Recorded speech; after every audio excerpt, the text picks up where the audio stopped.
Je pense qu'on va pouvoir commencer. Merci à toutes et à tous d'être présents aujourd'hui. On va donc pouvoir vous présenter cette 7e édition d'Avenir Littoral, édition 2025. Pour la session aujourd'hui, on va donc vous présenter le plan littoral 21 ainsi qu'Avenir Littoral, les enjeux de la filière nautisme, les caractéristiques d'Avenir Littoral 2025 et puis s'en suivra une partie de questions-réponses. Je vais donc passer la main à Sarah Netter qui représente l'État et qui va pouvoir vous présenter le plan littoral 21. Bonjour à tous, donc Sarah Netter, je suis responsable du plan Littoral 21 côté État. Donc le plan Littoral 21, c'est un programme d'investissement qui est porté par l'État, la région et la Banque des territoires. Donc pour l'État, c'est le préfet de région qui porte ce programme. Un programme d'investissement sur 10 ans, 2017-2027. Qui a pour objectif d'accompagner la transformation du littoral sur les différents volets, la transition écologique, l'économie bleue, et puis l'attractivité et la cohésion territoriale. Donc là, on a 3 axes, dont cet axe sur le développement, l'accompagnement, l'accélération du développement de l'économie bleue. Donc que ce soit toutes les filières, on parle de la filière pêche, conchyliculture, port de plaisance, filière sportive, et également le nautisme, avec cet outil Avenir Littoral qui est un peu un appel à projet qui existe depuis 2019 et qui est notre outil qui permet de financer des entreprises, des startups, des organismes de recherche pour faire émerger des solutions innovantes en réponse à toutes les problématiques qu'on peut rencontrer sur le littoral occitan. Et donc, c'est porté, cet appel à projet Avenir Littoral est porté par l'État et la région avec l'appui du pôle mer et de l'agence ADOC qui sont également présents. Tu peux passer la slide suivante. Tout de suite. Donc, Avenir Littoral, effectivement, l'idée, c'est de faire émerger des solutions innovantes qui sont portées par des acteurs du territoire. Donc, je l'ai dit, start-up, entreprises, organismes de recherche, et pour les acteurs du territoire, parce qu'on cible vraiment à chaque fois des thématiques qui sont spécifiques au littoral Occitanie et qui répondent à des besoins de collectivités ou des besoins, des enjeux spécifiques sur le littoral. Voilà, je ne vais pas être plus longue. Donc, au total, depuis 2019, 36 projets lauréats, 90 acteurs donc, du territoire, un budget de 11 millions et une aide publique, donc État-région, un montant de subvention de près de 6 millions. Voilà, je te laisse la parole. Merci beaucoup, Sarah. Ouais, merci, Sarah. Donc, Nicolas Dourlins de la direction de la mer de la région Occitanie. Alors, en bref rappel des différentes thématiques sur lesquelles Avenir Littoral a porté ces 7 dernières éditions. Donc, on a eu notamment la thématique de l'érosion, la submersion marine, la valorisation des déchets, le biomimétisme, les transitions des filières pêche et conchylicole, et aussi tout ce qui concerne la biodiversité marine et lagunaire. Donc, voilà, entre autres, on a essayé de balayer assez largement les thématiques qui sont les nôtres sur le littoral d'Occitanie. Alors, la slide d'après fait un focus sur les projets qui ont d'ores et déjà été financés dans le cadre d'Avenir Littoral dans les éditions précédentes et qui concernaient le nautisme, avec des thématiques à la fois sur l'éco-conception et la valorisation du recyclage des déchets autour des bateaux de plaisance hors d'usage et BPHU. Donc on a eu 3 projets sur cette thématique-là. On a une aussi sur l'aspect numérique et le routage. On a eu aussi des projets, 4 projets sur le verdissement, et notamment les questions de motorisation et de propulsion des bateaux.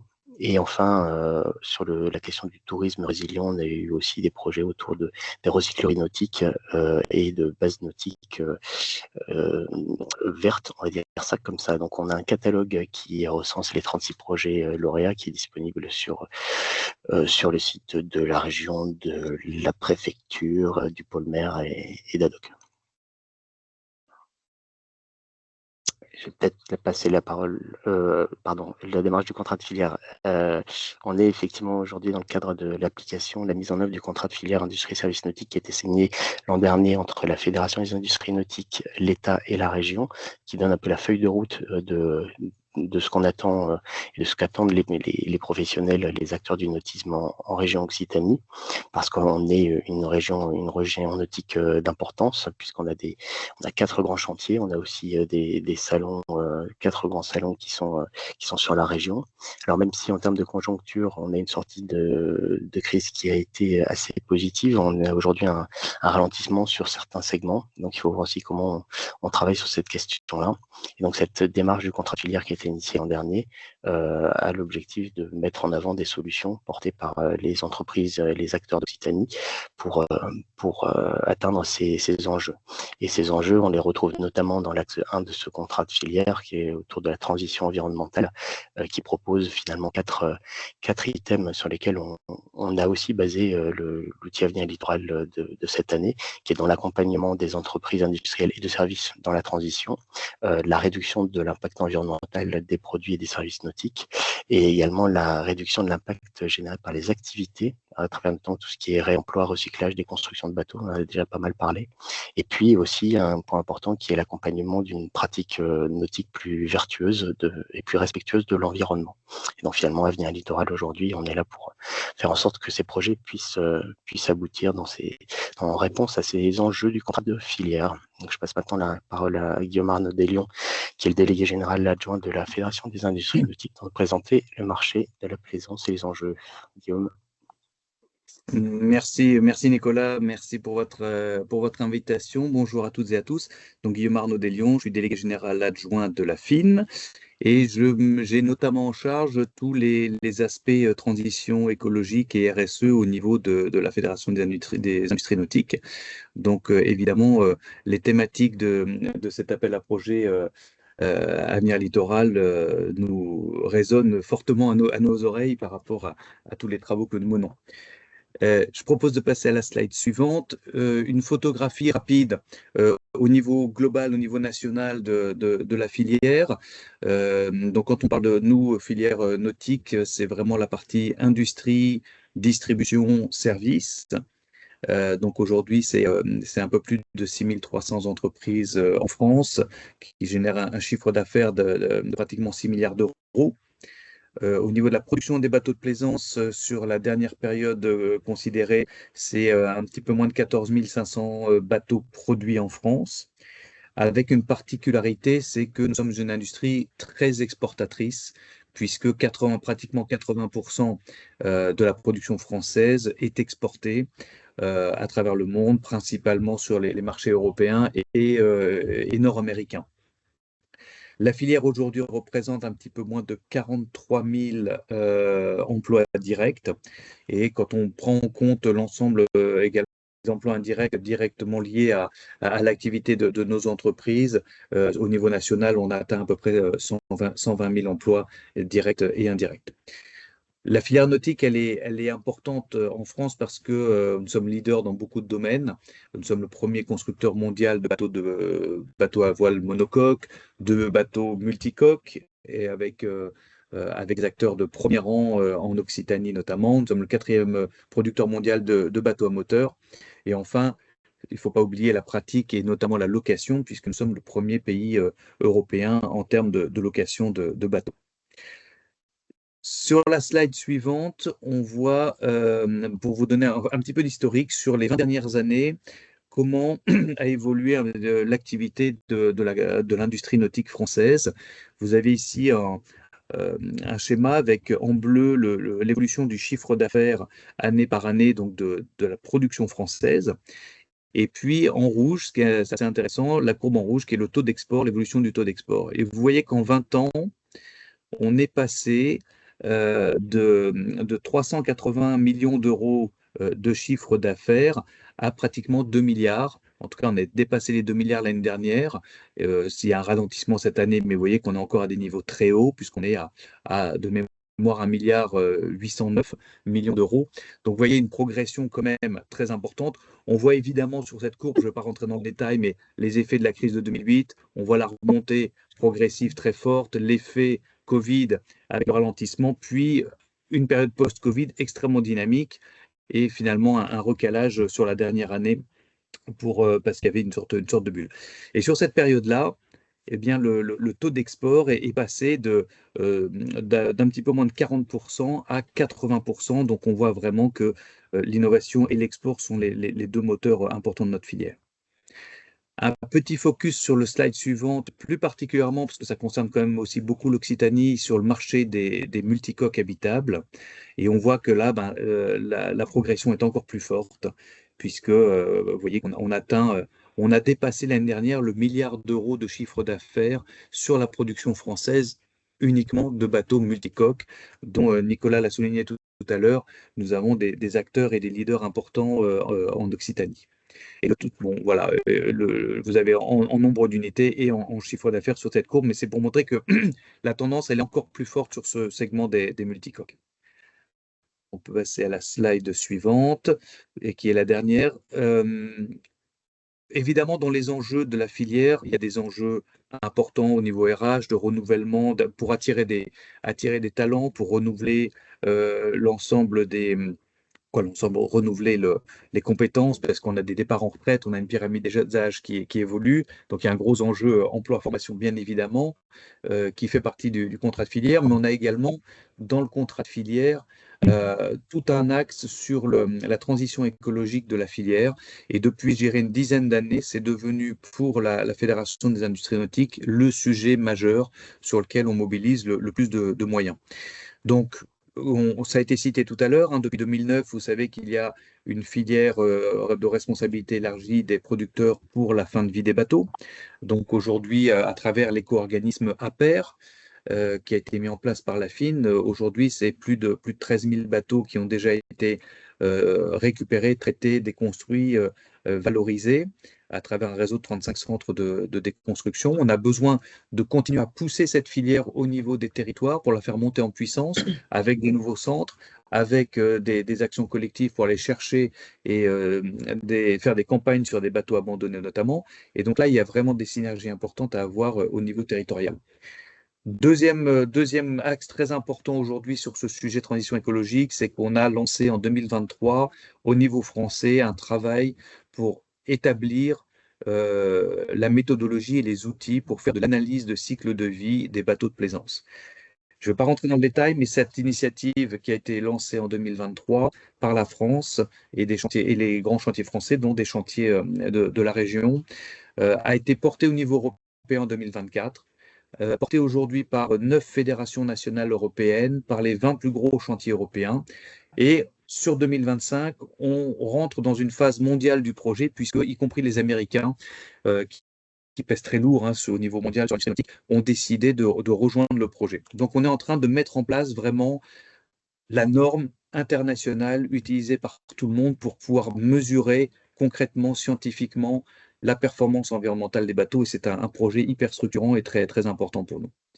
Et enfin, il y a beaucoup d'activités au niveau et de dynamique dans le secteur qui tournent sur pas mal d'éléments, que ce soit sur la décarbonation des modes de propulsion, avec pas mal d'initiatives et des groupes de travail, mais également aussi beaucoup autour des matériaux, que ce soit sur l'utilisation de nouveaux matériaux plus recyclables, ou les solutions également en fin de vie de recyclage des composites.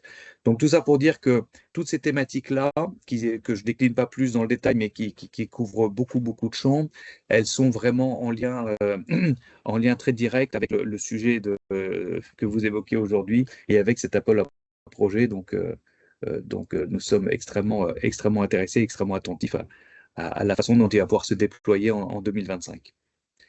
Voilà, je vais m'arrêter ici pour ne pas être trop long et je vous remercie de votre attention. Merci beaucoup. Eh bien, je vous propose de passer maintenant au règlement et les informations pratiques de l'appel à projet pour la version 2025. Je laisse la parole à Daniel. Daniel, c'est à toi. Merci. Donc, Daniel Lestan, je suis chargée de mission Innovation Économie Bleue à l'Agence de développement économique. Donc, on est partenaire de cet appel à projet, à la fois sur l'organisation et sur l'aide au montage de projet. Donc, comme vous l'avez vu, donc, cet appel à projet est uniquement dédié au nautisme, en sachant qu'on attend des projets innovants qui, à la fois, bien sûr, visent à renforcer la compétitivité des entreprises de la filière nautique, mais également, bien sûr, de réduire leur empreinte environnementale. Et effectivement, ces projets-là doivent s'insérer vraiment dans l'axe évoqué dans le cadre du contrat de filière. Alors, ça se manifeste sous différents axes thématiques. Bien entendu, le premier, c'était tout ce qui est éco-conception, à la fois donc sur l'ensemble de la vie, l'ensemble du cycle de vie de la production de bateaux ou d'autres engins. Bien sûr, ça peut concerner aussi tout ce qui est matériaux éco-conçus, donc recyclables, biosourcés, etc., tout en faisant attention, bien sûr, à la gestion optimisée des ressources, que ce soit les ressources en eau, l'énergie, jusqu'à effectivement tout ce qui est recyclage, réemploi et valorisation. Alors, j'allais dire des bateaux en fin de vie, mais ça concerne également des engins nautiques, voilà, en fin de vie aussi. Ensuite, c'est bien sûr tout ce qui a trait à la navigation, qu'elle soit plus respectueuse de l'environnement, de la protection de la biodiversité. Donc, on parle aussi voilà, de l'amélioration aussi de l'efficacité énergétique. Bref, en fait, tout ce qui permet de réduire l'impact environnemental des activités nautiques tout au long, finalement, de l'utilisation aussi des bateaux et engins nautiques. Voilà. Prochaine slide, s'il te plaît. Ensuite, tout ce qui concerne les technologies. Alors, bien sûr, les technologies numériques qui peuvent venir ici aussi permettre de réduire l'empreinte environnementale, donc en facilitant les interactions entre les ports et les bateaux, les applications qui peuvent justement permettre d'avoir une navigation plus durable, permettre la transition énergétique. Tout ce qui est aussi développement de la chaîne de valeur, de la conception à la pratique, l'électronique embarquée, donc pour améliorer la performance, la sécurité, l'impact environnemental. Bon, c'est toujours un petit peu cette trame de fond hein, de pouvoir réduire l'empreinte environnementale. On retrouve aussi bien sûr tout ce qui est capteurs intelligents qui permettent aussi, par exemple, d'assurer la maintenance, voilà, tout ce qui est mise à jour automatique, voilà, automatisation, etc. Donc c'est vraiment un petit peu tout, j'allais dire, mais qui contribue vraiment à réduire l'empreinte environnementale des engins nautiques, bateaux et engins nautiques, et par contre, bien sûr, à renforcer la compétitivité des entreprises. Voilà, merci. Merci beaucoup, Daniel. Je vais passer la main à Isabelle pour les critères d'éligibilité. Bien. Donc, les critères d'éligibilité, ce sont les entreprises, donc de toute taille et de tout statut juridique. Et ça inclut aussi les associations, pour autant qu'elles aient 50% de recettes issues de la vente de biens ou de services. En termes de localisation, il s'agit d'un appel à projet qui est quand même destiné principalement à booster le développement de l'économie en Occitanie. Donc, sont privilégiées les entreprises ou associations localisées sur le territoire. Mais d'autres entreprises, notamment localisées dans l'Union européenne, sont acceptées sous réserve en fait d'avoir un projet d'implantation qui sera vérifié. Et le projet doit se dérouler sur le territoire occitan. Autre condition, le projet doit être exécuté sur une durée de 18 mois maximum à partir de la date de notification du titulaire. Et enfin, bien évidemment, le projet doit être en adéquation avec l'axe thématique qui vous a été présenté, donc en lien avec le nautisme, son efficacité et sa durabilité. Les coûts éligibles, ce sont les dépenses éligibles qui sont strictement et exclusivement liées au projet. Ça inclut des dépenses de personnel, des éventuelles dépenses d'investissement, mais à ce moment-là, suivant la durée de l'utilisation du matériel, ce sont les frais d'amortissement et la part qui est dédiée au projet, frais de mission et déplacement, dans une limite qui est 15% du montant total des dépenses éligibles, des coûts d'études et d'analyse, d'autres coûts, sachant aussi que le recours à des prestataires ne peut pas excéder 50% des dépenses éligibles totales. Les critères de sélection sont assez standards pour des projets innovants. Donc, bien sûr, caractère innovant et valeur ajoutée du projet. Donc, il y a estimation du degré de rupture en termes d'innovation, qu'elle soit technologique ou non technologique. Bien évidemment, le côté qualité et robustesse du modèle économique. Il ne s'agit pas d'innover pour innover, mais en vue de produire soit un produit, soit un service qui va trouver un marché, donc, ou qui apporte des réponses opérationnelles à des besoins d'acteurs du marché. Il sera demandé aussi d'estimer dans le dossier les retombées économiques et financières. Alors, bien évidemment, nous vous invitons à les estimer de manière pas trop optimiste et plutôt vraiment en lien, à proposer un dossier en lien vraiment avec ce qui attend, sachant que sont aussi examinées les retombées scientifiques et technologiques et les retombées plus générales aussi en termes, dans le cas notamment de cet appel à projet, mais c'est généralement le cas pour Avenir Littoral, d'amélioration de la durabilité du développement économique.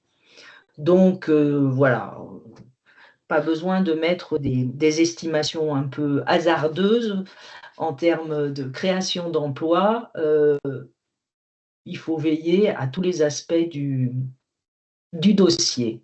Et bien sûr, un point important, notamment quand il s'agit d'entreprises relativement jeunes qui candidatent, c'est l'organisation du projet.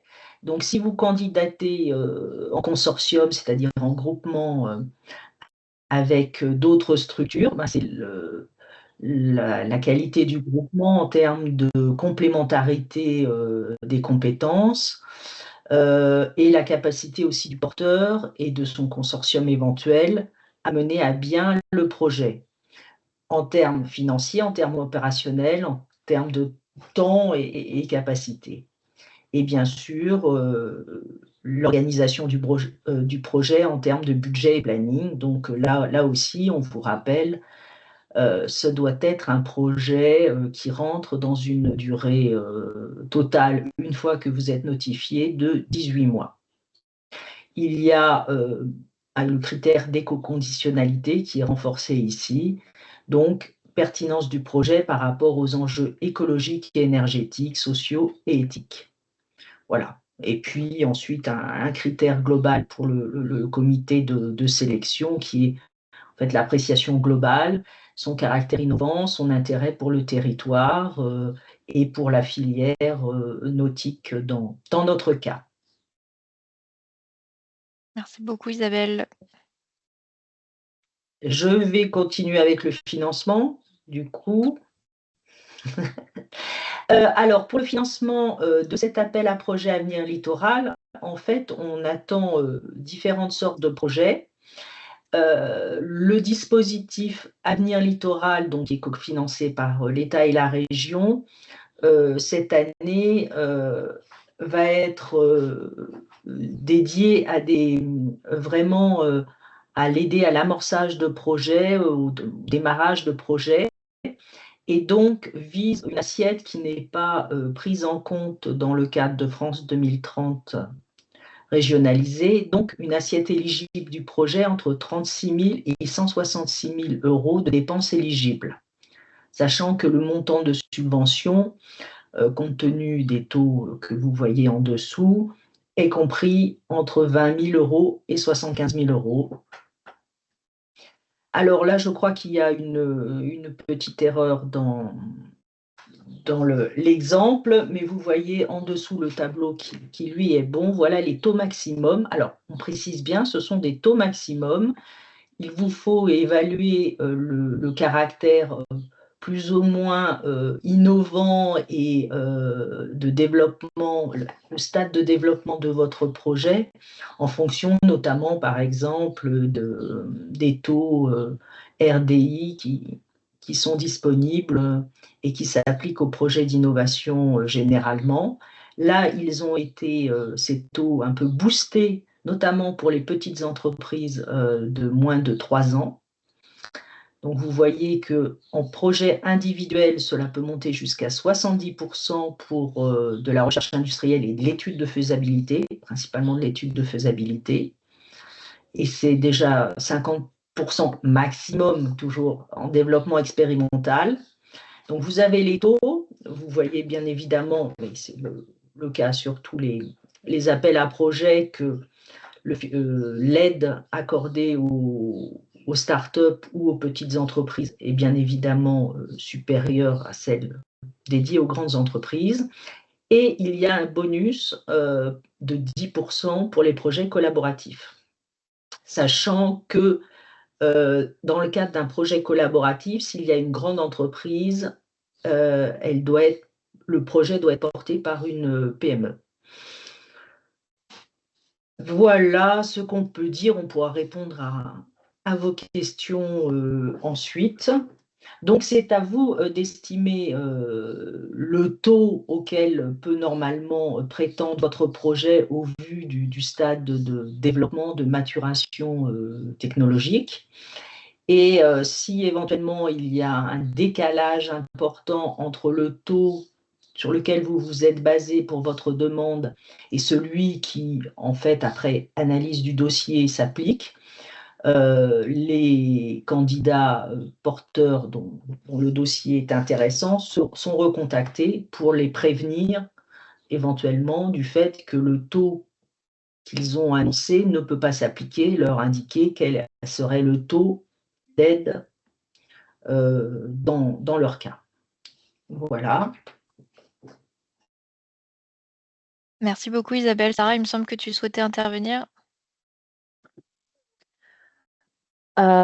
Juste une petite précision sur l'enveloppe globale qui est allouée à ce projet. Donc, on est sur une enveloppe de 400 000 €, 200 000 États, 200 000 régions. Ça sera lancé enfin voilà. On se rend compte qu'on n'a pas donné l'info, mais c'est une précision importante. Merci Sarah.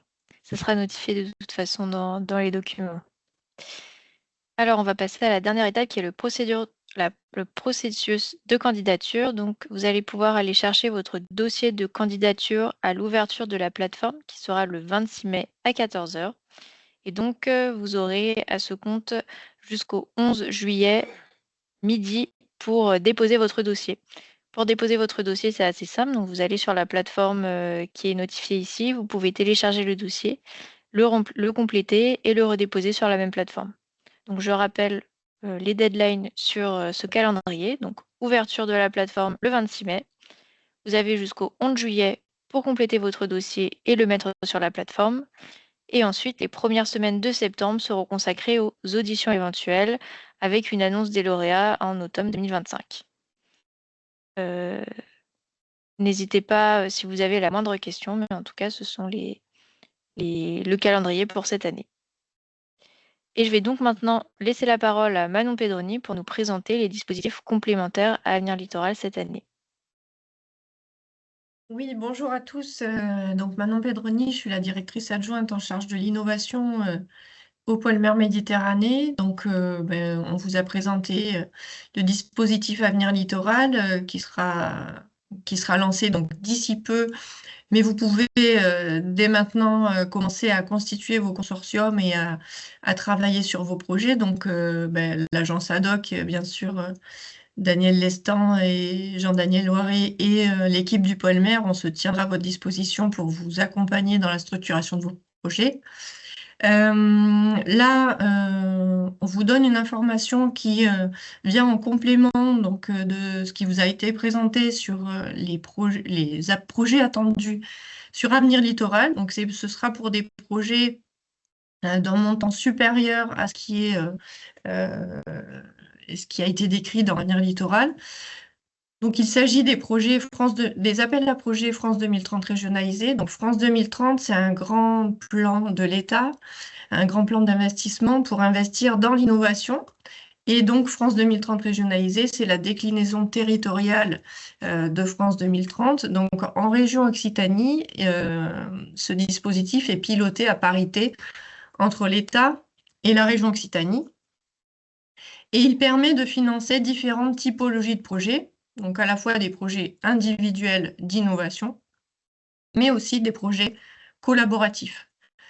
Donc pour ce qui concerne les projets individuels, il peut s'agir de projets de faisabilité, de développement, voire de pré-industrialisation. Et ça concerne les PME ou les ETI basées en Occitanie. Donc là, on est vraiment sur des projets individuels pour des entreprises, plus particulièrement pour les PME. Vous voyez le seuil minimal des projets, donc 150 000 € par projet, et une aide comprise entre 75 000 et 500 000 €, qui peut être formée soit de subventions et d'avances remboursables. Le taux d'aide est fonction du projet et aussi du profil de l'entreprise. Donc, on vous a mis le lien pour en savoir plus. Et le deuxième dispositif qui là s'adresse aux projets donc, collaboratifs en consortium, qui permet donc de financer des projets ambitieux en termes d'innovation, portés par une entreprise avec minimum 2 entreprises. Donc, dans les entreprises, il doit y avoir une PME ou une ETI et un partenaire recherche. Et voilà. Donc, ce type de projet peut être, le consortium peut être constitué uniquement de partenaires en Occitanie ou bien impliquant au minimum un partenaire en Occitanie. Donc là, c'est des projets quand même beaucoup plus ambitieux en termes de budget. Donc, les budgets doivent être compris entre 1 et 4 millions €. Et voilà, il y a une relève en octobre, le 28 octobre. Ce sera la prochaine relève. Sachant que les projets individuels d'innovation, c'est un dépôt au fil de l'eau.